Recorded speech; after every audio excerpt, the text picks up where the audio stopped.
ओम नमो भगवते वासुदेवाय। प्रिय भक्तगणों, आइए सुनते हैं श्रीमद् भागवत महापुराण की कथा। प्रिय भक्तगणों, आप इस कथा को श्रद्धा पूर्वक मन लगाकर भगवान श्री कृष्ण का ध्यान करते हुए सुने। भगवान श्री कृष्ण आप सभी की मनोकामना पूर्ण करेंगे और आप सभी के कष्टों को हर लेंगे। आइए शुरू करते हैं श्रीमद् भागवत महापुराण की कथा। प्रिय भक्तगणों, आज की कथा में हम श्रवण करेंगे देवहूति के साथ कर्दम प्रजापति का विवाह, कर्दम और देवहूति का विहार। श्री मैत्रेय जी कहते हैं, विदुर जी, इस प्रकार जब कर्दम जी ने मनु जी के संपूर्ण गुणों और कर्मों की श्रेष्ठता का वर्णन किया तो उन्होंने उन निवृत्ति परायण मुनि से कुछ सकुचा कर कहा।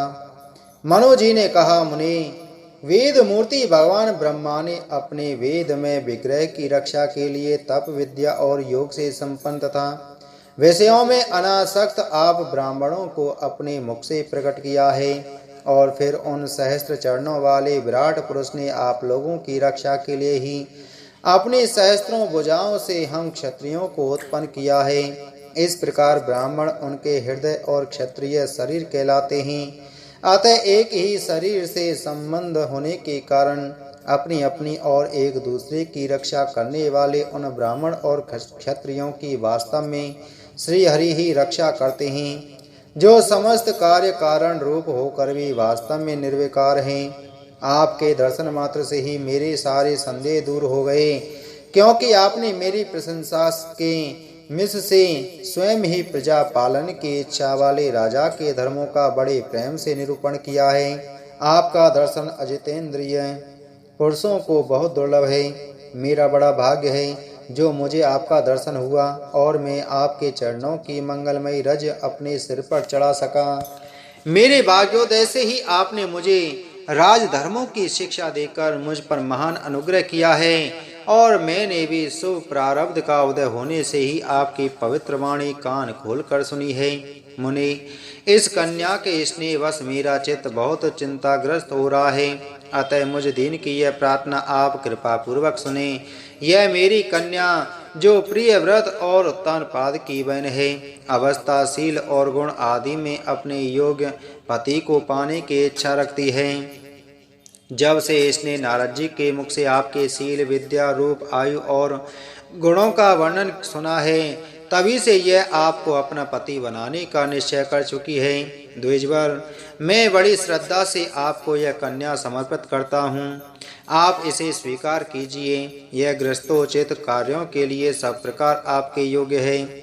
जो भोग स्वतः प्राप्त हो जाए उसकी अवहेलना करना विरक्त पुरुषों को भी उचित नहीं है। फिर विषयासक्त की तो बात ही क्या है। जो पुरुष स्वयं प्राप्त हुए भोग का निरादर कर फिर किसी कृपण के आगे हाथ पसारता है, उसका बहुत फैला हुआ यश भी नष्ट हो जाता है और दूसरों के तिरस्कार से मानभंग भी होता है। विद्वान, मैंने सुना है आप विवाह करने के लिए उद्यत हैं। आपका ब्रह्मचर्य एक सीमा तक है। आप नैष्टिक ब्रह्मचारी तो हैं नहीं, इसलिए अब आप इस कन्या को स्वीकार कीजिए। मैं इसे आपको अर्पित करता हूँ। श्री कर्दम मुनि ने कहा, ठीक है, मैं विवाह करना चाहता हूँ और आपकी कन्या का अभी किसी के साथ वाग्दान नहीं हुआ है, इसलिए हम दोनों का सर्वश्रेष्ठ ब्राह्मण विधि से विवाह होना उचित ही होगा। राजन, वेदोक्त विवाह विधि में प्रसिद्ध जो गृहनामी ते इत्यादि मंत्रों में बताया हुआ काम संतानोत्पादन रूप मनोरथ है, वह आपकी इस कन्या के साथ हमारा संबंध होने से सफल होगा। भला जो अपनी अंग कांति से आभूषण आदि की शोभा को भी तिरस्कृत कर रही है, आपकी उस कन्या का कौन आदर न करेगा। एक बार यह अपने महल की छत पर गेंद खेल रही थी। गेंद के पीछे इधर उधर दौड़ने के कारण इसके नेत्र चंचल हो रहे थे तथा पैरों के पायजे मधुर झनकार करते जाते थे। उस समय इसे देखकर विश्वावसु गंधर्व मोहवश अचेत होकर अपने विमान से गिर पड़ा था। वही इस समय यहाँ स्वयं आकर प्रार्थना कर रही है। ऐसी अवस्था में कौन समझदार पुरुष इसे स्वीकार न करेगा। यह तो साक्षात आप महाराज श्री स्वयंभु मनु की दुलारी कन्या और उत्तानपाद की प्यारी बहन है तथा यह रमणियों में रत्न के समान है। जिन लोगों ने कभी श्री लक्ष्मी जी के चरणों की उपासना नहीं की है, उन्हें तो इसका दर्शन भी नहीं हो सकता। अतः मैं आपके इस साध्वी कन्या को अवश्य स्वीकार करूंगा, किंतु एक शर्त के साथ। जब तक इसके संतान न हो जाएगी तब तक मैं गृहस्थ धर्मानुसार इसके साथ रहूंगा। उसके बाद भगवान के बताए हुए संन्यास प्रदान, हिंसा रहित, सम, दम आदि धर्मों को ही अधिक महत्व दूंगा, जिनसे इस विचित्र जगत की उत्पत्ति हुई है, जिनमें यह लीन हो जाता है और जिनके आश्रय से यह स्थित है। मुझे तो वे प्रजापतियों के भी पति भगवान श्री अनंत ही सबसे अधिक मान्य हैं। मैत्रेय जी कहते हैं, प्रचंड धनुर्धर विदुर कर्दम जी केवल इतना ही कह सके, फिर वे हृदय में भगवान कमलनाभ का ध्यान करते हुए मौन हो गए। उस समय उनके मंदहास युक्त मुख कमल को देखकर देवहूति का चित्त लुभा गया। मनु जी ने देखा कि इस संबंध में महारानी शत्रुपा और राजकुमारी की स्पष्ट अनुमति है, अतः उन्होंने अनेक गुणों से संपन्न कर्दम जी को उन्हीं के समान गुणवती कन्या का प्रसन्नता पूर्वक दान कर दिया। महारानी शत्रुपा ने भी बेटी और दामाद को बड़े प्रेम पूर्वक बहुत से बहुमूल्य वस्त्र, आभूषण और गृहस्थोचित पात्र आदि दहेज में दिए। इस प्रकार सुयोग्य वर को अपनी कन्या देकर महाराज मनु निश्चिंत हो गए। चलती बार उसका वियोग न सह सकने के कारण उन्होंने उत्कंठावश विह्वलचित होकर उसे अपनी छाती से चिपटा लिया और बेटी बेटी कहकर रोने लगे। उनकी आंखों से आंसुओं की झड़ी लग गई और उनसे उन्होंने देवहूति के सिर के सारे बाल भिगो दिए।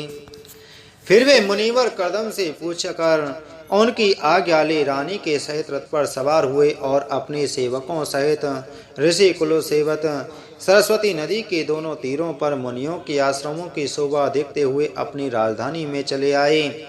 जब ब्रह्मावर्त की प्रजा को यह समाचार मिला कि उसके स्वामी आ रहे हैं, तब वह अत्यंत आनंदित होकर स्तुति गीत एवं बाजे गाजे के साथ आगवानी के लिए ब्रह्मावर्त की राजधानी से बाहर आईं। सब प्रकार की संपदाओं से युक्त वैष्णवती नगरी मनु जी की राजधानी थी, जहाँ पृथ्वी को रसातल में ले जा आने के पश्चात शरीर कंपाते हुए समय श्री वराह भगवान के रोम झड़कर गिरे थे।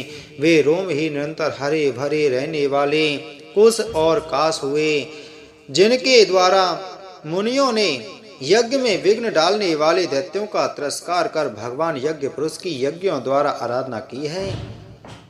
महाराज मनु ने भी श्री वराह भगवान से भूमि रूप निवास स्थान प्राप्त होने पर इसी स्थान में कुश और काश की वहरी चटाई बिछाकर श्री यज्ञ भगवान की पूजा की थी। जिस वैष्णवती पुरी में मनु जी निवास करते थे, उसमें पहुंचकर उन्होंने अपने त्रितापनाशक भवन में प्रवेश किया। वहां अपनी भार्या और संतति के सहित वे धर्म, अर्थ और मोक्ष के अनुकूल भोगों को भोगने लगे।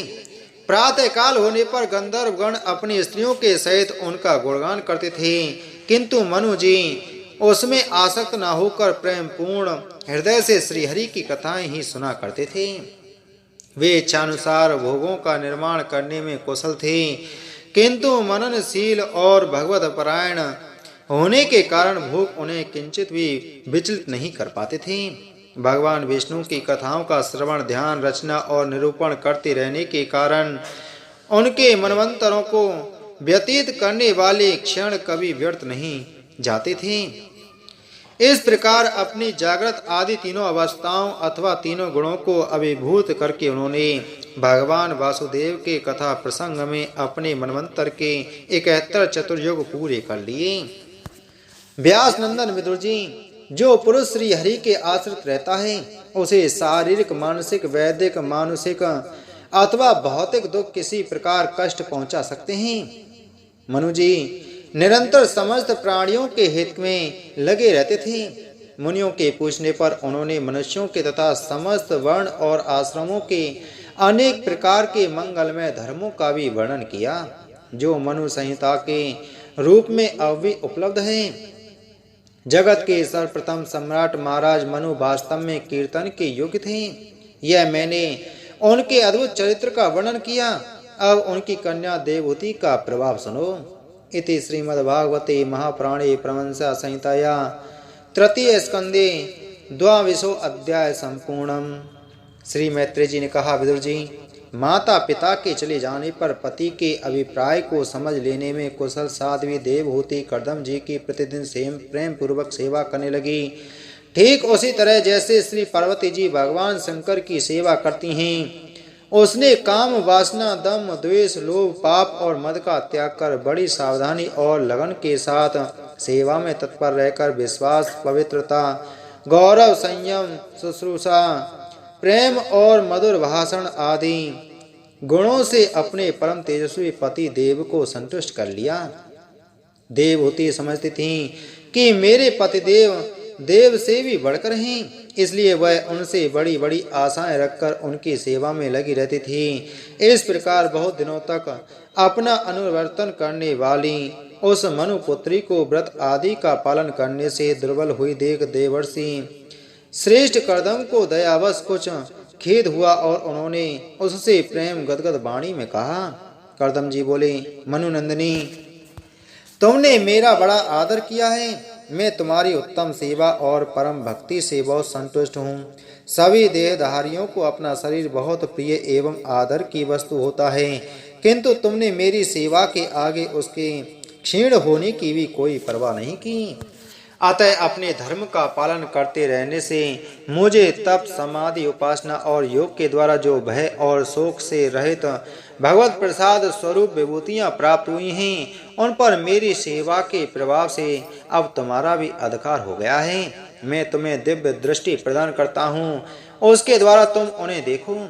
अन्य जितने भी भोग हैं वे तो भगवान श्री हरि के भ्रकुटी विलास मात्र से नष्ट हो जाते हैं, अतः वे इनके आगे कुछ भी नहीं हैं। तुम मेरी सेवा से भी कृतार्थ हो गई हो। अपने पातिव्रत धर्म का पालन करने से तुम्हें ये दिव्य भोग प्राप्त हो गए हैं, तुम इन्हें भोग सकती हो। हम राजा हैं, हमें सब कुछ सुलभ है। इस प्रकार जो अभिमान आदि विकार है, उनके रहते हुए मनुष्यों को इन दिव्य भोगों की प्राप्ति होनी कठिन है। कर्दम जी के इस प्रकार कहने से अपने पति देव को संपूर्ण योग माया और विद्याओं में कुशल जानकर उस अबला की सारी चिंता जाती रही। उसका मुख किंचित संकोच भरी चितवन और मधुर मुस्कान से खिल उठा और वह विनय एवं प्रेम से गदगद वाणी में इस प्रकार कहने लगी। देवहूति ने कहा, द्विश्रेष्ठ स्वामिन, मैं यह जानती हूँ कि कभी निष्फल न होने वाली योग शक्ति और त्रिगुणात्मिका माया पर अधिकार रखने वाली आपको ये सब ऐश्वर्य प्राप्त हैं, किंतु प्रभु, आपके विवाह के समय जो प्रतिज्ञा की थी कि गर्भाधान होने तक मैं तुम्हारे साथ गृहस्थ सुख का उपभोग करूंगा, उसकी अब पूर्ति होनी चाहिए, क्योंकि श्रेष्ठ पति के द्वारा संतान प्राप्त होना पतिव्रता स्त्री के लिए महान लाभ है।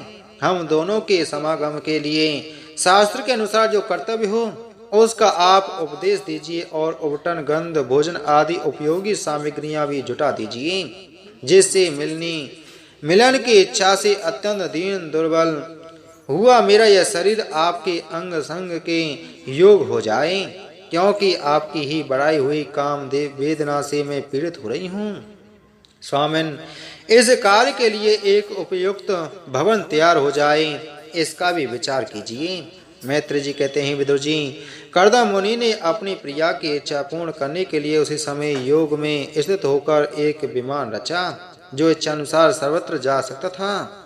यह विमान सब प्रकार के इच्छित भोग सुख प्रदान करने वाला, अत्यंत सुंदर, सब प्रकार के रत्नों से युक्त, सब सामग्रियों की उत्तरोत्तर वृद्धि से संपन्न तथा मणिमय खम्भों से सुशोभित था।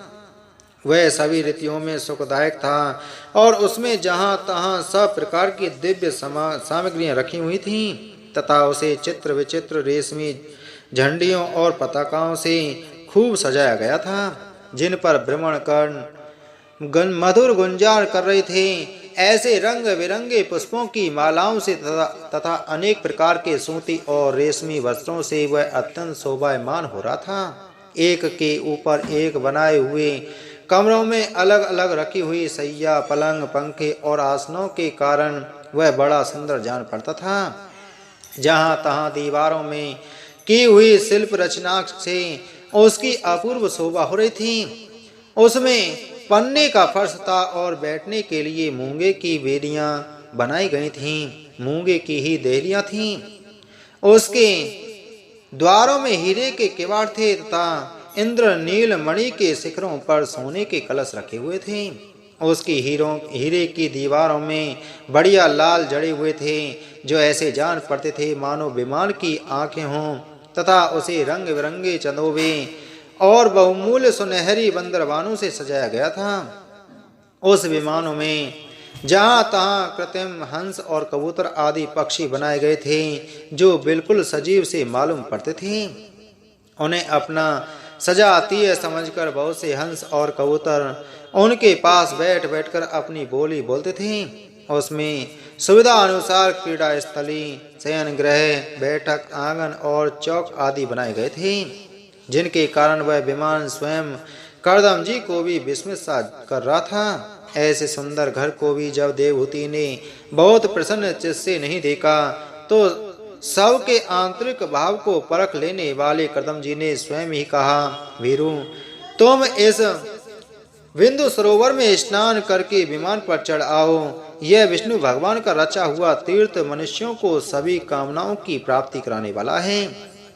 कमल लोचना देवहूति ने अपने पति की बात मानकर सरस्वती के पवित्र जल से भरे हुए उस सरोवर में प्रवेश किया। उस समय वह बड़ी मैली कुचैली साड़ी पहने हुए थी। उसके सिर के बाल चिपक जाने से उसमें लटें पड़ गई थीं। शरीर में मैल जम गया था तथा स्तन कांतिहीन हो गए थे। सरोवर में गोता लगाने पर उसने उसके भीतर एक महल में 1000 कन्याएं देखीं। वे सभी किशोर अवस्था की थीं और उनके शरीर से कमल की सी गंध आती थी। देवहूति को देखते ही वे सब स्त्रियां सहसा खड़ी हो गईं और हाथ जोड़कर कहने लगीं, हम आपकी दासियां हैं, हमें आज्ञा दीजिए, आपकी क्या सेवा करें। विदुर जी, तब स्वामिनी को सम्मान देने वाली उन रमणियों ने बहुमूल्य मसालों तथा गंध आदि से मिश्रित जल के द्वारा मनस्विनी देवहूति को स्नान कराया तथा उसे 2 नवीन और निर्मल वस्त्र पहनने को दिए। फिर उन्होंने ये बहुत मूल्य के बड़ी सुंदर और कांतिमान आभूषण, सर्वगुण संपन्न भोजन और पीने के लिए अमृत के समान स्वादिष्ट आसव प्रस्तुत किए। अब देवहूति ने दर्पण में अपना प्रतिबिंब देखा तो उसे मालूम हुआ कि वह भांति भांति के सुगंधित फूलों के हारों से विभूषित है, स्वच्छ वस्त्र धारण किए हुए है। उसका शरीर भी निर्मल और कांतिमान हो गया है तथा उन कन्याओं ने बड़े आदर पूर्वक उसका मांगलिक श्रृंगार किया है। उसे सिर से स्नान कराया गया है। स्नान के पश्चात अंग अंग में सब प्रकार के आभूषण सजाए गए हैं तथा उसके गले में हार हुमेल, हाथों में कंगन और पैरों में झमझमाते हुए सोने के पाजेब सुशोभित हैं। कमर में पड़ी हुई सोने की रत्न जड़ित करधनी से बहुमूल्य मड़ियों के हार से और अंग अंग में लगे हुए कुमकुम आदि मंगल द्रव्यों से उसकी अपूर्व शोभा हो रही है। उसका मुख सुंदर दंतावली मनोहर भौहें कमल की कली से स्पर्धा करने वाले प्रेम कटाक्ष में सुंदर नेत्र और नीली अलकावली से बड़ा ही सुंदर जान पड़ता है। विदुर जी, जब देवहूति ने अपने प्रिय पति देव का स्मरण किया तो अपने को सहेलियों के सहित वहीं पाया जहाँ प्रजापति करदम जी विराजमान थे। उस समय अपने को सहस्त्रों स्त्रियों के साथ अपने प्राणनाथ के सामने देख और इसे उनके योग्य का प्रभाव समझकर देवहूति को बड़ा विस्मय हुआ।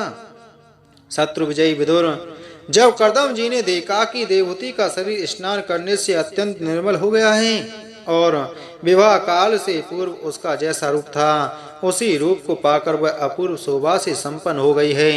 उसका सुंदर वक्ष स्थल चोली से ढका हुआ है। हजारों विद्याधरियां उसकी सेवा में लगी हुई हैं तथा उसके शरीर पर बढ़िया बढ़िया वस्त्र शोभा पा रहे हैं। तब उन्होंने बड़े प्रेम से उसे विमान पर चढ़ाया।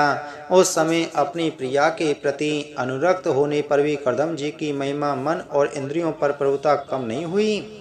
विद्याधरियां उनके शरीर की सेवा कर रही थीं खिले हुए कुमुद के फूलों से श्रृंगार करके अत्यंत सुंदर बने हुए वे विमान पर इस प्रकार शोभा पा रहे थे, मानो आकाश में तारागण से घिरे हुए चंद्रदेव विराजमान हों। उस विमान पर निवास कर उन्होंने दीर्घ काल तक कुबेर जी के समान मेरु पर्वत की घाटियों में विहार किया। ये घाटियां 8 लोकपालों की विहार भूमि हैं। इनमें कामदेव को बढ़ाने वाली शीतल मंद सुगंध वायु चलकर इनकी कमनीय शोभा का तिरस्कार करती हैं तथा श्री गंगा जी के स्वर्गलोक से गिरने की मंगलमय ध्वनि निरंतर गूंजती रहती है। उस समय भी दिव्य विद्याधरियों का समुदाय उनकी सेवा में उपस्थित था और सिद्धगण वंदना किया करते थे। इसी प्रकार प्राण प्रिया देवहूति के साथ उन्होंने वैश्रवक, सूरमन, नंदन, पुष्पभद्र और चैत्ररथ आदि अनेकों देवोद्यानों तथा मानस सरोवरों में अनुराग पूर्वक विहार किया। उस कांतिमान और इच्छानुसार चलने वाले श्रेष्ठ विमान पर बैठकर वायु के समान सभी लोकों में विचरते हुए कर्दम जी विमान विहारी देवताओं से भी आगे बढ़ गए। विदुर जी, जिन्होंने भगवान के भवविहारी पवित्र पाद पद्मों का आश्रय लिया है, उन धीर पुरुषों के लिए कौन सी वस्तु या शक्ति दुर्लभ है।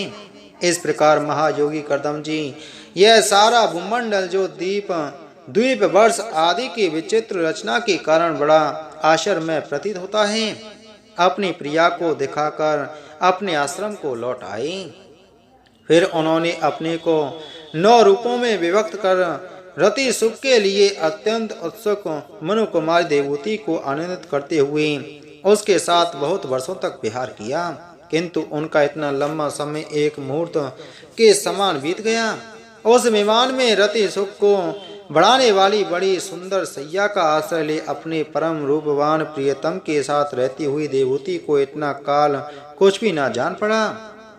इस प्रकार उस कामासक्त दंपत्ति को अपने योग बल से सैकड़ों वर्षों तक विहार करते हुए भी वह काल बहुत थोड़े समय के समान निकल गया। आत्मज्ञानी कर्दम जी सब प्रकार के संकल्पों को जानते थे, अतः देवहूति को संतान प्राप्ति के लिए उत्सुक देख तथा भगवान के आदेश को स्मरण कर उन्होंने अपने स्वरूप को 9 विभाग किए तथा कन्याओं की उत्पत्ति के लिए एकाग्र चित्त से अर्धांग रूप में अपनी पत्नी की भावना करते हुए उसके घर में वीर स्थापित किया। ऐसे देवहूति के एक ही साथ 9 कन्याएं पैदा हुई। वे सभी सर्वांग सुंदरी थीं और उनके शरीर से लाल कमल की सी सुगंध निकलती थी। इसी प्रकार शुद्ध स्वभाव वाली सती देवहूति ने देखा कि पूर्व प्रतिज्ञा के अनुसार उसके पतिदेव संन्यास आश्रम ग्रहण करके वन को जाना चाहते हैं, तो उसने अपने आंसुओं को रोककर ऊपर से मुस्कुराते हुए व्याकुल एवं संतप्त हृदय से धीरे धीरे अति मधुर वाणी में कहा। उस समय वह सिर नीचा किए हुए अपने नख मणिमंडित चरण कमल से पृथ्वी को कुरेद रही थी। देवहूति ने कहा, भगवान, आपने जो कुछ प्रतिज्ञा की थी वह सब तो पूर्णतः निभा दी, तो भी मैं आपकी शरणागत हूँ। अतः आप मुझे अवैधान और दीजिए। ब्राह्मण, इन कन्याओं के लिए योग्य वर खोजने पड़ेंगे और आपके वन को चले जाने के बाद मेरे जन्म मरण रूप शोक को दूर करने के लिए भी कोई होना चाहिए। प्रभु, अब तक परमात्मा से विमुख रहकर मेरा जो समय इंद्रिय सुख भोगने में बीता है वह तो निरर्थक ही गया। आपके परम प्रभाव को न जानने के कारण ही मैंने इंद्रियों के विषयों में आसक्त रहकर आपसे अनुराग किया, तथापि वह भी मेरे संसार भय को दूर करने वाला ही होना चाहिए। अज्ञानवश असत्पुरुषों के साथ किया हुआ जो संग संसार संबंधन का कारण होता है, वही सत्पुरुषों के साथ किए जाने पर असंगता प्रदान करता है। संसार में जिस पुरुष के कर्मों से न तो धर्म का संपादन होता है, न वैराग्य उत्पन्न होता है और न भगवान की सेवा ही संपन्न होती है, वह पुरुष जीते ही मुर्दे के समान है। अवश्य ही मैं भगवान की माया से बहुत ठगी गई। जो आप जैसे मुक्तिदाता पतिदेव को पाकर भी मैंने संसार बंधन से छूटने की इच्छा नहीं की। इति श्रीमद्भागवते महापुराणे परमहंस संहिताया तृतीय स्कंदे कापिल्योपाख्याने 23 अध्याय संपूर्णम्। बोलो श्रीमद्भागवत महापुराण की जय। बोलो श्री कृष्णचंद्र भगवान की जय।